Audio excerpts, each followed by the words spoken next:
So what is the difference between trauma dumping and just normal friendly sharing? Let's talk about that. I feel that there is a gigantic difference, and I fear that it's not clocking to some people after I read some comments on a recent video of mine where people were saying that they would never tell somebody something personal about them, a new friend, on the first or second time they're hanging out, because that's trauma dumping. And that is not trauma dumping, not necessarily. And then I saw Benjamin's video all about what is oversharing and what is not oversharing. It's a great video. It made me laugh, and he's really smart. I watched a bunch of his videos, so go check it out. So the biggest thing to know about trauma dumping to me is that it's not about what you say, it's how and where you say it. There's not much that you could say to me if it's said in the right place and in the right context where I'd be like, whoa, too much. Some of that's personality dependent. Like, I have a tattoo on my rib cage. I can withstand a good amount of pain, but you might pass out from that. What do I mean by context? Let me give you an example. Here's a phrase that some people might think is trauma dumping.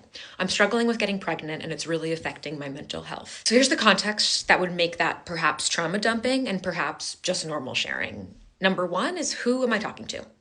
Do I know this person? Are they a friend? Do they think they want to be my friend? What's the setting?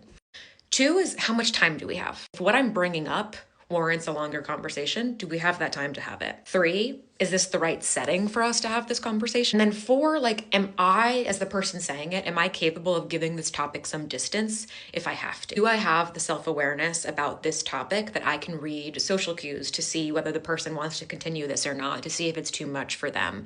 Can I tap out if I need to? And about the social cues, I know that our brain chemistries are all made up differently, and we all have a different relationship to interpreting social cues. So self-awareness for me might look different for somebody else, but what is the level of self-awareness that you bring to this topic? Some examples of when that might be inappropriate are like, if we're taking a group shot together at a wedding, there's 6 of us here and we're all drinking and I don't really know you, and we take the shot and then you try to pull me to a couch to tell me about this. Or if we're in a meeting and the meeting is wrapping up and we both have a heart out and at the very last second you bring this up, not the best time. Or maybe we are in a setting where this is appropriate, but you don't have the self-awareness around this right now, or maybe you have really poor time management and you're going on and on and on, and it's been 3 hours and you haven't let the other person get a word in. I think that many of the rules that apply to a normal conversation also apply to a sensitive conversation. If you are a good conversationalist, if you know how to be in tune with somebody else and to read their cues and to know when you should let them talk and let them ask questions,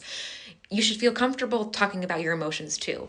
You might not feel comfortable, right? Let me say that. It might be hard for you. You might be out of practice, but you don't need to be worried that talking about yourself in some way and something that's hard for you in your life is trauma dumping. Like, if you are uncomfortable with me saying, hey, I'm having a hard time with my move coming up and it's making me feel X, Y, and Z. If you're uncomfortable with me saying something like that, that actually says more about you than it does about